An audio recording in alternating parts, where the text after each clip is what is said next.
In early 1885, Great Britain concluded separate protective treaties with all the Somali tribes now living under her protection except the Warasangali, who concluded a treaty in 1886, and the Dulbahan, with whom no treaty has been made. Thus some 68,000 square miles were added to our African empire, and an important littoral on the main sea route to India came under British suzerainty. Responsibility for this newly acquired possession devolved upon the government of India, and like Aden, the Somali coast was administered by the government of Bombay. But on the October 1, 1898, owing to Somaliland's intimate connection with the political situation in Abyssinia and with a view to the development of the resources of the interior, the administration was transferred to the Foreign Office. At the time, hopes of peaceful and prosperous development in Somaliland ran high, for it was the only country in our East African empire that was then self-supporting. But in the following year, all such hopes were frustrated by the Somali, who soon became known to the world as the Mad Mullah. In the early 1860s, there was born to Abdulle Hassan a son who was named Mohammed. The father belonged to the Baghari clan of the Ogaden, and the mother was a Dulbahan. Mohammed was born and bred at Kabfardad in the neighborhood of Tali in the Dulbahant country, about 170 miles southeast of Berbera. His boyhood was doubtless much like that of other Somali children. The monotony of a life devoted to tending the stock and would be broken by occasional visits to Berbera with his relatives. At first he would make the long journey strapped to the back of his mother, who, as is the custom among Somali women on such occasions, would be marching at the rear of the camel caravan. But soon it would be his fate to cover the 170 miles trail afoot in 6 or 7 days, uphill and then down to the valleys beneath, his bare feet blistered and hardened by the scorching sand. Perhaps at Buhadal under the shade of a friendly tree. Young Muhammad sat at the feet of some mullah who read to him the Quran, but there was nothing in the circumstances of his birth and upbringing to suggest the remarkable career which lay before him, except, perhaps, that the Dalbahanta, his mother's tribe, can boast more than their fair share of the Somalis' conceit and spirit of independence. While yet a boy, Muhammad would voyage in some friendly dhow carrying Somali produce, hides, skins, ghee and sheep, to the Arabian coast, and in Aden he must have often seen the mighty liners plying between east and west and heard something of the wonders of Europe. When he was about 17 or 18, he determined to see the world. His observant eye and quick brain would reveal to him much of human nature which would have never come to his notice among his own kin in the Dulbahant country. His aspirations growing with years and knowledge, Muhammad made the pilgrimage to Mecca, and so impressed was he by all he heard and saw that he made several subsequent journeys to the sacred city of Mecca, returning to Berbera from the last of these pilgrimages in 1895. Every visit had enhanced his sanctity and increased his influence as a holy man. At this time, he was described as tall, lithe, and full of energy, his characteristic Somali wiriness being emphasized by his thin goatee beard. The Somalis are Sunni Mohammedans and originally belonged, as do many of them still, to the Qadariya sect. About 1870, however, an Arab sheikh, Sayid Ahmed, sent a representative to Somaliland, who established a tariqa and gained many disciples. The Ahmadi, as this sect came to be known, soon became stronger than the Qadariya, and a hostile feeling arose as between the two schools of thought. In 1887, however, the teaching of a certain Arab sheikh, Muhammad Salih, penetrated from Mecca to the Somali coast and found many converts among the Ogaden and Dalbahanta. This movement split the Ahmadi into two branches, the Andrawi, who remained faithful to Sayid Ahmed, and the Salihai, which is the name given to the sect founded by Muhammad Salih. Although the Andarawi and Salihai do not meet together to perform zikr or religious ceremonies, they are on good terms and are both alike hostile to the Qadariya.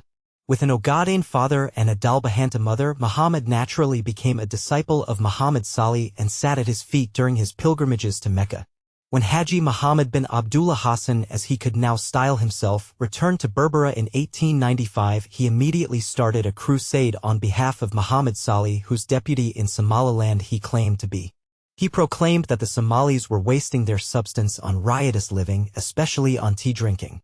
He protested against the immorality of chewing cat asterisk or the gluttony of gorging the fat of sheep's tail.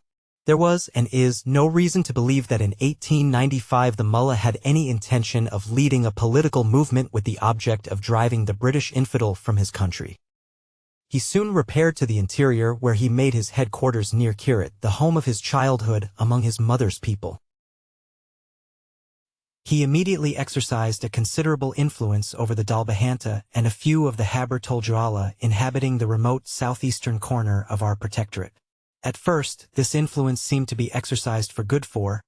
He settled disputes among the tribes in his vicinity, prevented them from raiding each other, and was regarded by the local government as being on the side of law and order. From time to time, he corresponded with the vice-consul at Berbera about tribal matters, and occasionally he would send down as prisoners to the vice-consular court Somalis who had been guilty of criminal offenses in the interior. Thus, he acquired very considerable influence over the tribesmen by adjusting their grievances and ensuring that on the March 23, 1899, the vice-consul sent a note to the mullah about a trivial matter. A certain Hussein had stolen a rifle and was thought to have taken it to the mullah. The vice-consul would be obliged if the rifle could be returned. The mullah replied on the back of the vice-consul's letter, which he had colored red, and to emphasize his message he wrote it out twice, first in large and then in smaller Arabic characters: "There is no God but Allah, and Muhammad is his messenger. Not have I stolen from you or from any other. Seek what you want from him who robbed you. Serve him whom you have chosen to serve." This in salams. Sealed, Mohamed bin Abdullah. About the same time rumors became current that the mullah was collecting arms and men with a view to establishing his authority over the southeastern regions of the protectorate and heading a religious expedition into Abyssinia. Inquiries were immediately set on foot, but great difficulty was experienced in obtaining any trustworthy intelligence owing to his distance from Berbera and because his followers were bound by a solemn oath to say nothing about him.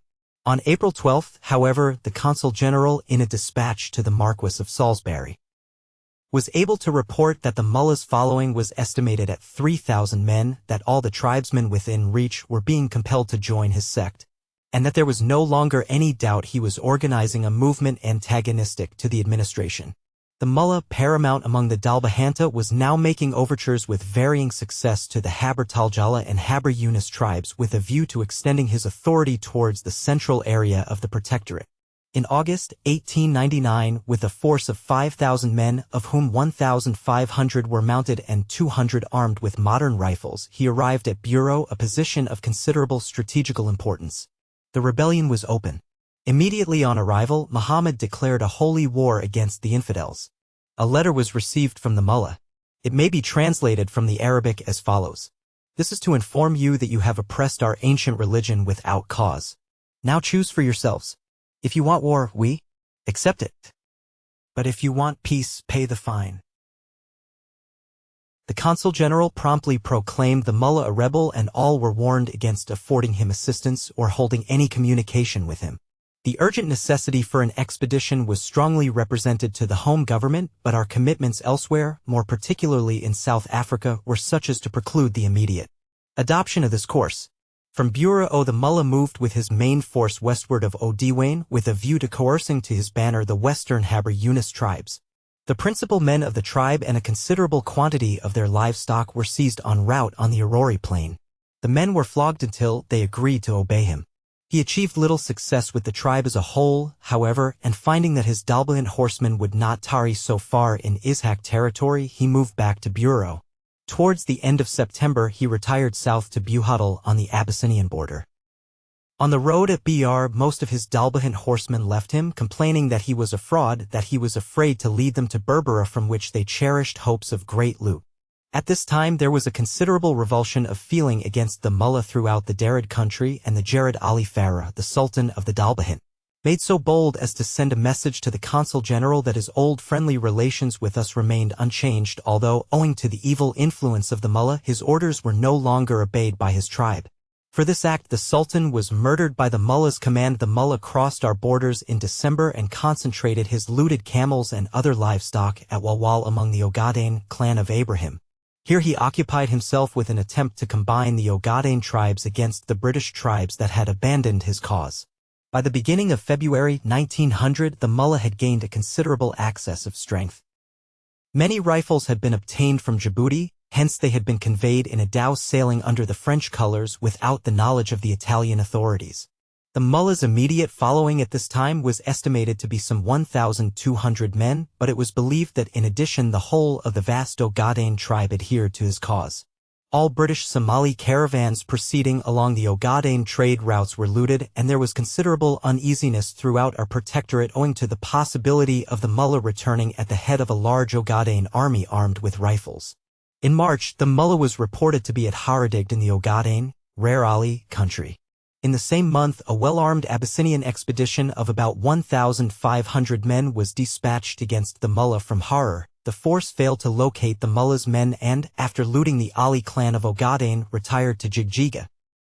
Here they were attacked with the utmost boldness by some 6,000 of the mullah's Ogaden army. Our vice-consul at Harar after the engagement reported as follows. 6,000 of the mullah's Ogaden army attacks with the utmost boldness. Our vice-consul at Harar, writing after the engagement, reported as follows: the Abyssinians, it seems, fear the Somalis very much. I have never seen men so afraid as they are now. They have disposed of their rifles at the sides of the roads and fled. After this engagement, the mullah remained for some time in the Ogaden country, making strenuous efforts to increase his stock of rifles and ammunition. He now dominated the whole of the Ogaden, and the tribes on our side lived in continual fear of a sudden onslaught. These fears were confirmed in June, when 1,000 of the mullah's horsemen raided the Idigal in the Hod and carried off 2,000 camels. Consternation followed, and all our tribes fell back from their grazing grounds in the Hod. In the meantime, the Emperor Menelik had proposed a combined movement of British and Abyssinian forces against the mullah. And in November it was decided to raise a levy of 1,000 Somalis, including 2 mounted companies, with British officers under Captain, local Lieutenant Colonel E.J. Swain, Indian Army, to cooperate with the Abyssinians. The plan was that the Abyssinians should drive the mullah from the Ogaden, while our force would attack him from Bureau should he retreat to Buhodl in accordance with expectations. Thus, preparations were begun for the first expedition against Somaliland's turbulent mullah.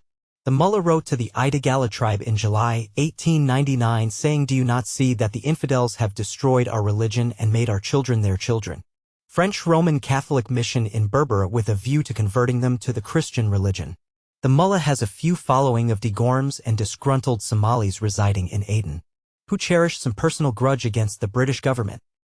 Typical of these was Haji Sudi, an ex-interpreter of the Royal Navy who had been at Swakin and was conversant with Dervish customs, many of which he imported into Somaliland.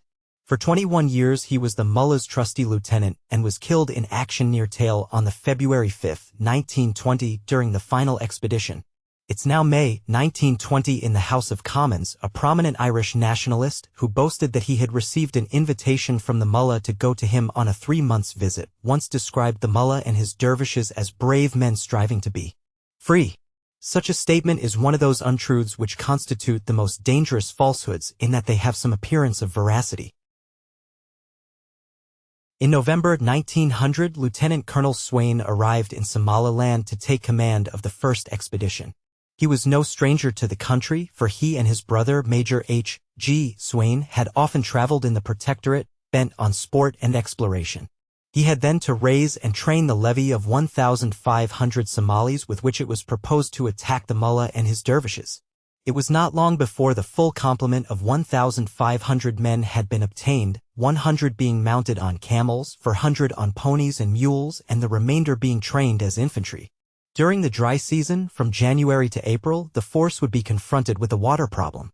On the other hand, if an efficient system of water transport were maintained, a considerable advantage would be gained over the mullah by moving at a time when his mobility would necessarily be impaired. Moreover, the government of East Africa had a punitive expedition in the field against the southern Ogaden Somalis on the Juba, who had murdered Her Majesty's commissioner at Kismayu after cutting up his escort. And it seemed desirable that the Somaliland expedition should be deferred until our operations in Jubaland had been brought to a successful conclusion, which could not be expected before the end of March. In all these circumstances, April seemed the best month for the advance, and it was so decided. Meanwhile, the Abyssinians, after the dervish attack on Jigjiga, realizing that the mullah's movement challenged their sovereignty over the Mohammedan tribes in their Har province, had dispatched a force of some 15,000 men to the western edge of the Hod. At the same time, Consul General Sadler issued his instructions to Lieutenant Colonel Swain setting forth the objects of the expedition. These instructions may be summarized as follows. The object of the expedition was to capture or defeat the mullah and put an end to his movement in the Dalbahant country. Any tribes that might actively support him during the operations were to be punished, and a proclamation was issued warning the Darid that only those who continued to assist the mullah would be considered hostile, and that tribes as a whole would be held responsible for the acts of individuals. As soon as the expedition left Buru, no support could be given from the rear. Secondly, if the mullah's flocks and herds could be captured, his men would be compelled either to disperse or to make terms or to concentrate for an immediate attack on the levy. 4. Deprived of camel's milk on which the nomad can subsist indefinitely without any other food or drink, the dervishes would be unable to remain in the field if derived from their wells. The dervishes were estimated at this time at 5,000 men, mostly mounted on horses with some 600 rifles. And the tribes whose attitude would be doubtful if a reverse were sustained were thought to possess some 60,000 spearmen. Khal Swain forces was divided into 2 columns, both of which were self-contained. The larger and more mobile column was under Lieutenant Colonel Swain's personal command and was as light as possible, the reserve of rations and livestock being brought up by the second column of some 20 Punjabis and 350 tribal levy under Captain M. McNeill, Argyll and Sutherland Highlanders. On the way, the mullah's birthplace, Cab Faradad, which was entirely inhabited by mullahs, was burnt to the ground, the mosques being spared so that Mohammedan sentiment might not be outraged. Swain was anxious to punish the Mahmud Gurad section of the tribe on the left flank of the line of march, who were open adherents of the mullah, partly because there was a danger of their raiding down to Berbera after the force had passed, and partly because he desired to replace his heavy loads of rice and dates with livestock. On the May 30th, the 2 columns of infantry reached a pool of rainwater at Samala, where news was brought that the mounted men had surprised a section of the Mahmud Gurad clan and had captured some stock. As it was anticipated that the captures, which included 46 prisoners, 3,500 camels and 50 horses, would form a bait to attract the mullah's attack. Hence Swain ordered for a strong wall overlooking the wells at Samala to be constructed on a low hill admirably adapted for defense, and the work was strengthened by a plentiful use of barbed wire. McNeill, with 3 other British officers and 500 other ranks, of whom some 370 only were armed with rifles, was selected to hold the post, while Swain himself pressed on in pursuit of the mullah. This was carried out, and the 450 Maxim gun was well disposed on a cairn of stones commanding a good field of fire all round. All the precautions taken proved to be well justified, for at 3:30 p.m. on the June 2nd the position was attacked by some 3,000 dervishes. Just before the attack was delivered, some horsemen on a low range of hills about a mile to the southeast had been espied. They rapidly increased in numbers and began to descend into the plain towards the British camp. With all haste, the 3,500 camels, which were out grazing in all directions, were driven back into the defense wall. The enemy advanced on the encampment in the most gallant fashion, despite devastating fire from our machine gun. They did not succeed, however, in reaching their goal, although some were shot very close to it. When darkness fell, they did not retire, as had been anticipated, but stayed in the vicinity maintaining a desultory fire. No further attack was made during the night, but the enemy maintained a dropping fire until 10 p.m. when dawn broke. The vicinity seemed to be almost deserted, but at 8:45 in the morning a large force, subsequently estimated at 5,000 men and believed to have been commanded by the mullah in person. They rapidly extended until they formed one long line several ranks deep.